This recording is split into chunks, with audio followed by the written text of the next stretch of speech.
Hi everyone, and welcome to the fourth lesson in our Dr. Jekyll and Mr. Hyde GCSE revision series. If you are about to sit the GCSE exams and one of your texts is Dr. Jekyll and Mr. Hyde, we're covering all of the key characters, key themes, lots of key quotes, model answers, all of that good stuff, and obviously some context as well as a bit of extract based. Today we're doing Dr. Lanyon, and we're going to actually do a triple extract analysis, because Lanyon is one of those characters that is very important in a few extracts.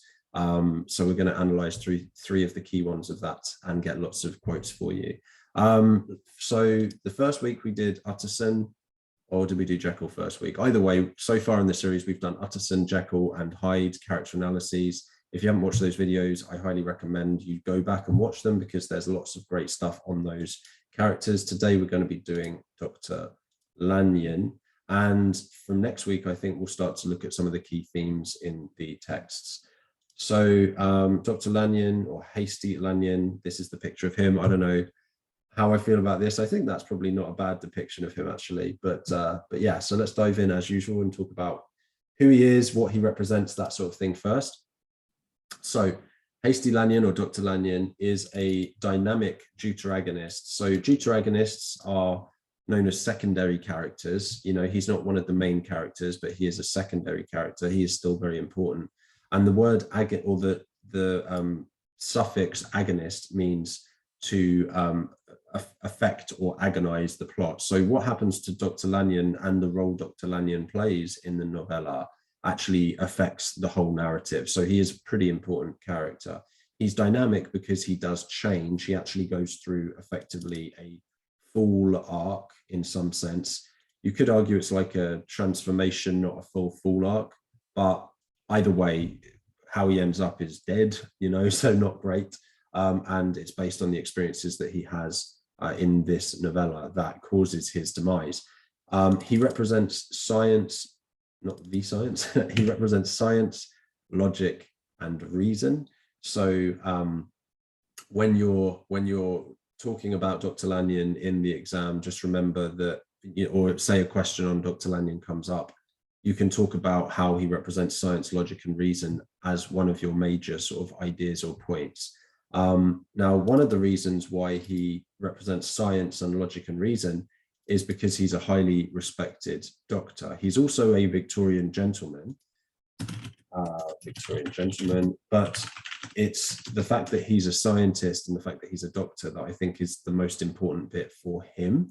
And he also, for the reason that he is a scientist and a doctor and a gentleman, does also represent a fairly static and fixed worldview. So to him, to Dr. Lanyon, everything is pretty black and white. Everything is pretty much, you know, yes and no.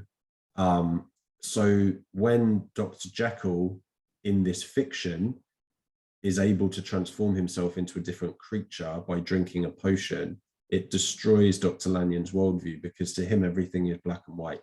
Now that is known as scientific materialism.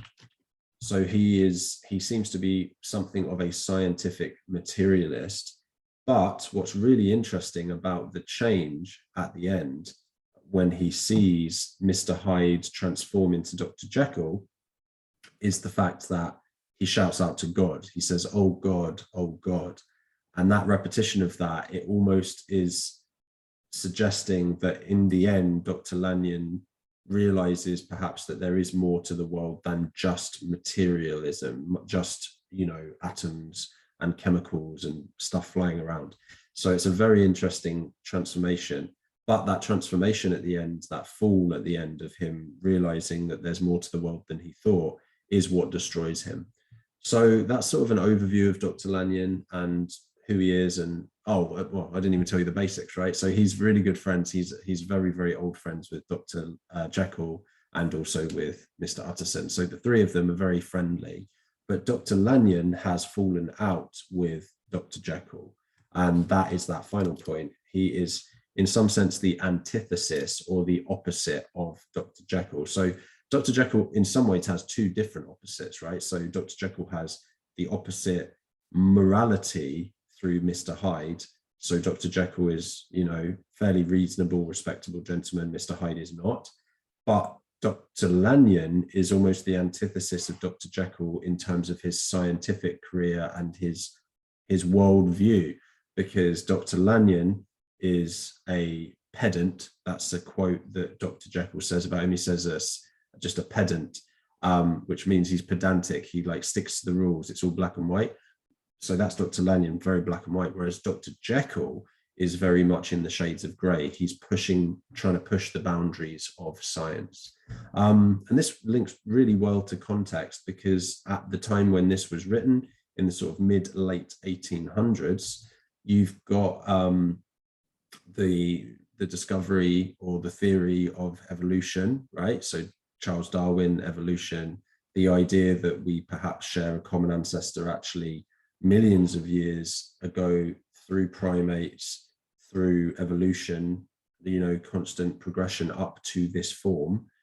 Whereas up till this point in history, everyone assumed that we were created or had no real good answer as to why we were here potentially. So this was questioning and pushing the boundaries of science. We obviously were pushing the boundaries of science with things like medicine as well, which was all to do with the human body, of course. So this idea that maybe there's a compound you could take that would separate the good and the bad within you is an interesting idea that kind of makes sense based on all the medical and scientific discoveries that were happening at this time in the mid-late 1800s or the mid-late 19th century. Okay, cool. So let's dive into the first of the three extracts. I'm going to have to go fairly quickly through these, but this first extract is from chapter 2. And it is where Dr. Lanyon is first introduced to the novella. So just let's look at the first impressions of Dr. Lanyon through this, and then we'll contrast that with how he is talked about in this chapter here in the middle. And then finally, we'll have time just about, hopefully, to look at chapter 9, which is called Dr. Lanyon's Narrative, which is a part of a letter he wrote to Mr. Utterson to explain what he saw when Dr. Jekyll / Mr. Hyde came to him that night seeking help. All right, so with that, he blew out his candle, this is Utterson, put on a greatcoat and set forth in the direction of Cavendish Square, that citadel of medicine where his friend, the great Dr. Lanyon, had his house and received his crowding patients. If anyone knows, it will be Lanyon, he thought. The solemn butler knew and welcomed him. He was subjected to no stage of delay, but ushered direct from the door to the dining room, where Dr. Lanyon sat alone over his wine. This was a hearty, healthy, dapper, red-faced gentleman with a shock of red hair prematurely white and a boisterous and decided manner. At sight of Mr. Utterson, he sprang up from his chair and welcomed him with both hands. The geniality, as was the way of the man, was somewhat theatrical to the eye, but reposed on genuine feeling. For these two were old friends, old mates, both at school and college, both thorough respecters of themselves and of each other, and what does not always follow, men who thoroughly enjoyed each other's company. After a little rambling talk, the lawyer led up to the subject which so disagreeably preoccupied his mind. I suppose, Lanyon, said he, you and I must be the two oldest friends that Henry Jekyll has. I wish the friends were younger, chuckled Dr. Lanyon. Now, by the way, I know that it should be new speaker, new line. It's just because we've compressed it into this extract. But I suppose we are. And what of that? I see little of him now. Indeed, said Utterson. I thought you had a bond of common interest. We had, was the reply. But it is more than 10 years since Henry Jekyll became too fanciful for me. He began to go wrong in the mind. And though, of course, I continued to take an interest in him for old sake's sake, as they say, I have seen devilish little of the man. Such unscientific balderdash, added the doctor, flushing suddenly purple, would have estranged Damon and Pythias. Okay, so that's the first extract, and we have to dive straight through. So basically, we have a very positive, strong first impression of Dr. Lanyon. So he's described as the great Dr. Lanyon. So obviously the adjective great suggests that he has this big reputation. People look up to him. And the imagery of the crowding patients, this also symbolizes the fact that he's very successful. People come from all over the place to be healed by Dr. Lanyon or to receive his medicine. If he is a hearty, healthy, dapper, red-faced gentleman. So we've got this list of positive descriptions. So if someone is hearty, it suggests they're sort of full of energy. Healthy, obviously positive. Dapper means well-dressed. Red-faced gentleman. Now, the red-faced may seem a little bit strange, but it suggests that his cheeks and his body is all full of blood and, you know, like full of life and energy, basically, is the reason why he's a red-faced gentleman. You might also suggest that it might be because he's a bit too keen on his wine. Maybe he's having a little bit too much wine these days. Maybe he enjoys a glass or two too much. If you drink alcohol, it can often like redden your cheeks, dilate the blood vessels in your face. So it could be a slight link to that. He also seems to be, his personality seems younger than his physical body. So he has a shock of white hair, prematurely white. So that adverb prematurely suggests that Dr. Lanyon is, you know, he seems younger in his spirits than he looks when you meet him. We've all met people like that, right? Like an older person, perhaps, someone that's a bit more senior. They still have just this life and this energy about them, and they're just like full of go, go, go. I think of my nonna, she's 90, and yet she's still so full of life and energy that any aging that you see, which there isn't much actually, but still seems premature. It seems like she's still in her 20s, basically, the energy she has. But that's Dr. Lanyon in a nutshell. He's also boisterous. If you're boisterous, it means that you're kind of a bit rough and a bit strong, sort of overpowering almost, and decided. So this links to that black and white nature of Dr. Lanyon I was saying. Like, to him, everything is yes and no, black and white, right? Ones and zeros, very binary. So everything he does is decided and confident. He's a confident character. When he sees Mr. Utterson, he's theatrical to the eye. Now, theatrical links to the theatre, drama, actors. Now, you know, some of us, I have been an actor, you know, most of my life, not necessarily the best one, but still, a lot of actors or thespians are very energetic around people and a bit over the top sometimes, it seems like, you know, when they greet each other and everything, it's just very, you know, over the top and big expressions. And so when Mr. Utterson comes in, I feel like Dr. Lanyon sort of gets up, big gestures like, Utterson, how are you? And like gives him a, not a hug because they're gentlemen, but gives him like this big handshake with both his hands. And he's just full of this life and energy, but it's not fake. It's genuine feeling. So he's genuinely a nice guy, a nice doctor. He's genuinely excited to see Mr. Utterson. They have a real, true friendship. They're old friends, old mates from school and college. So they have this very clear bond. And then we see at the end, towards the end, a little bit of foreshadowing, a little bit of foreboding of what might happen. So Dr. Lanyon says, it's been 10 years since Henry Jekyll became too fanciful for me. Too fanciful. Now, this is kind of euphemism. Euphemism is language used to sort of soften something. So he's basically saying here, look, Jekyll's science was just not my cup of tea. It was not my sort of thing. It was too fanciful. He was pushing things too far. To Dr. Lanyon, he's like, look, I'm just a simple doctor. I treat my patients with what works. I'm not trying to push the boundaries. So we get this little bit of foreboding of like this disagreement. And then at the end of this extract, this is why I left the extract to this length. Such unscientific balderdash. So this is like very, like, he's scathing Dr. Jekyll here. He's like insulting Dr. Jekyll's attempts at science here. And he flushes purple. So his red face now goes purple. Purple typically suggests like a strain, if you're like really straining or like really angry. It's very over the top. So he's very angry and frustrated as he thinks of Dr. Jekyll's science for some reason. Would have estranged Damon and Pythias. Damon and Pythias, I believe, were lovers in Greek mythology, and to be estranged means to separate.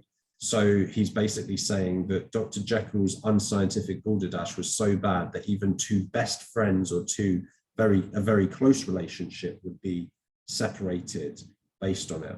it would have estranged them, it would have parted their ways. So we get a little bit of foreboding, perhaps, that some conflict is there with Dr.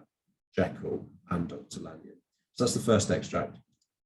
I'm already going to say, unfortunately, we won't have time for all three, so I'm sorry about that. If you'd like me to go through the third extract at another time, please leave a comment or something like that, or let me know, and I'll try my best to get into it as well. Okay, so second extract, Dr. Lanyon here, this is Utterson is coming back to see him, to see Dr. Lanyon, and Lanyon is totally changed. This is after Dr. Lanyon has seen Mr. Hyde turn to Dr. Jekyll and had his whole worldview shaken. There, at least, he was not denied admittance. Again, this is Utterson. But when Utterson came in, he was shocked at the change which had taken place in the doctor's appearance. He had his death warrant written legibly upon his face. The rosy man had grown pale. His flesh had fallen away. He was visibly balder and older, and yet it was not so much these tokens of a swift physical decay that arrested the lawyer's notice as a look in the eye and quality of manner that seemed to testify to some deep-seated terror of the mind. It was unlikely that the doctor should fear death, and yet that was what Utterson was tempted to suspect. Yes, he thought, he's a doctor. He must know his own state and that his days are counted, and the knowledge is more than he can bear. And yet when Utterson remarked on his ill looks, it was with an air of great firmness that Lanyon declared himself a doomed man. I've had a shock, he said, and I shall never recover. It's a question of weeks. Well, life has been pleasant. I liked it. Yes, sir, I used to like it. I sometimes think if we knew all, we should be more glad to get away. Jekyll is ill too, observed Utterson. Have you seen him? But Lanyon's face changed and he held up a trembling hand. I wish to see or hear no more of Dr. Jekyll, he said in a loud, unsteady voice. I'm quite done with that person. I beg that you will spare me any allusion to one whom I regard as dead. Okay, cool. So what we have here is a very clear dramatic change from a healthy, strong, energetic, confident Dr. Lanyon to now this beaten, old, weak, uncertain, scared Dr. Lanyon, right? So let's go through this, and then we will try to finish with a model paragraph for Dr. Lanyon as well, as is our usual tradition. So he had his death warrant written legibly upon his face. So this metaphor is, you know, obviously a death warrant is this idea that someone is being executed, actually normally, like they've been judged and they're going to be executed. But so he looks like he's going to die, like it seems obvious that he's going to die, and it's written on his face. So the idea that, you know, as soon as you see Dr. Lanyon, you know that his time is nearly up. This is a very different description than the rosy-faced dapper gentleman, right? Then we've got the juxtaposition of the rosy man had grown pale. So obviously rosy is juxtaposed with pale. So all of that warmth and life and energy, and, you know, rosy is very positive, is now deathly and cold and sick, right? His flesh had fallen away. I like that line just because you've got the sibilant phonology, the flesh had fallen, those little hissing F sounds. It adds a like level of sinister to the tone of this. Now, the other thing I didn't put in bold, but we've got semicolons throughout this as well, right? So we've got semicolon here, semicolon here, semicolon here. There are so many semicolons in this extract and lots of shorter clauses. So that keeps the pace of this bit really slow. And if we compare that to this, you know, longer sentence, don't get me wrong, there are still some semicolons in here sometimes, but longer sentences. We've got a healthy, hearty, dapper, red-faced gentleman with a shock of hair prematurely white in a boisterous and decided manner. Look at the length of that sentence and the speed of it. It's the structure here helps to show the energy of Dr. Lanyon. And here, though, we've got rosy man had grown pale, flesh had fallen away, visibly balder and older, a look in the eye and quality of manner that seemed to testify to some deep-seated terror of the mind. You see the pace is so much slower here, and that matches the fact that all of his life and energy has been sucked out of him for some reason based on what's happened to him. So the visibly balder and older, that one again is like an image that shows us age. Like, you know, if you lose your hair, that's typically a sign of aging. Deep-seated terror of the mind. So there's not just all the physical attributes of, you know, his decline here, like growing pale, flesh falling away, balder, older, but it's also his mindset has changed. So in the first thing, we've got the fact that he's boisterous and decided, so very confident. Whereas here, we've got the deep-seated terror of the mind, a look in the eye that shows this. So you can imagine he's gone from this really confident character that like looks you in the eye and says what he says and means what he means, to now there's this guy that's sort of shifting around and uncertain and scared and anxious, right? So again, huge transformation, both physically and psychologically and emotionally. He then, you know, some short sentences when Lanyon speaks. So, you know, we've gone from this Lanyon who gets up and he's like grabbing Utterson with both hands and shaking his hands to, you know, I'll be dead in a couple of weeks or in weeks, right? Short sentence, just a sense of defeat. You've got a fancy term here, a trembling hand. This is called synecdoche. So the trembling hand that actually represents the fact that the entirety of Dr. Lanyon is shaken, right? So synecdoche is when part of something represents the whole of it. So his trembling hand represents his anxiety and fear.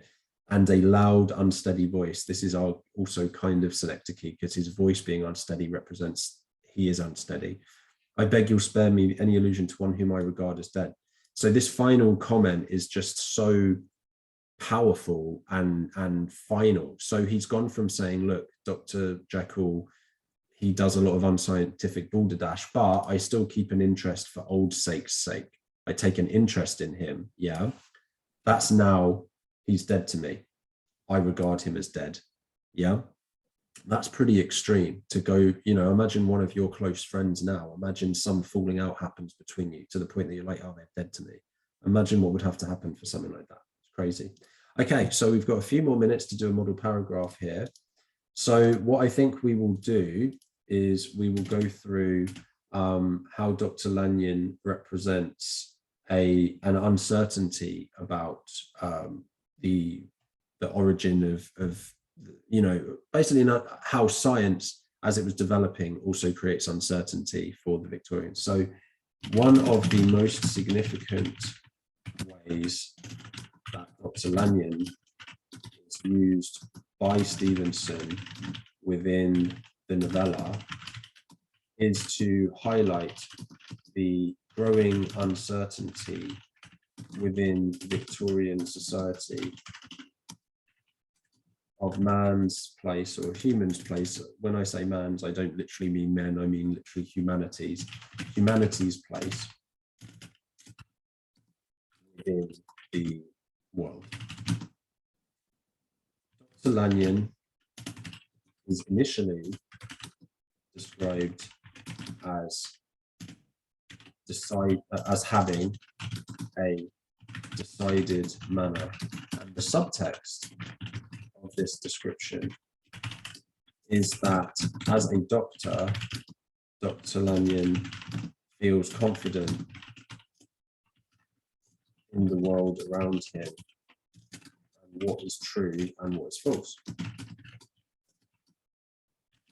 He also represents the growing belief in scientific materialism and logic and rationality over religion and let's just say religion. And however, in the later chapters, Dr. Lanyon is described as having a deep-seated terror of the mind. This imagery juxtaposes the confidence of Dr. Lanyon. since he now appears to be unsure of the world in which he lives. This is deeply significant because in the late 19th century, Darwinism was proposed. And so the Victorian population had to question what they believed. Did a God create them, or were they descended from apes? This knowledge caused many a lot of anxiety as to what the world really meant and what meaning could be found in it. Just like Lanyon. Okay, so there is the paragraph for you. Obviously, that's a pretty decent discussion of context. I think context is something that a lot of people struggle with Dr. Jekyll, Mr. Hyde. So yeah, there you go, Dr. Lanyon, model paragraph. So thanks for joining. If you have any questions, please comment below. If you like the video, please give it a thumbs up, and I will catch you in the next one.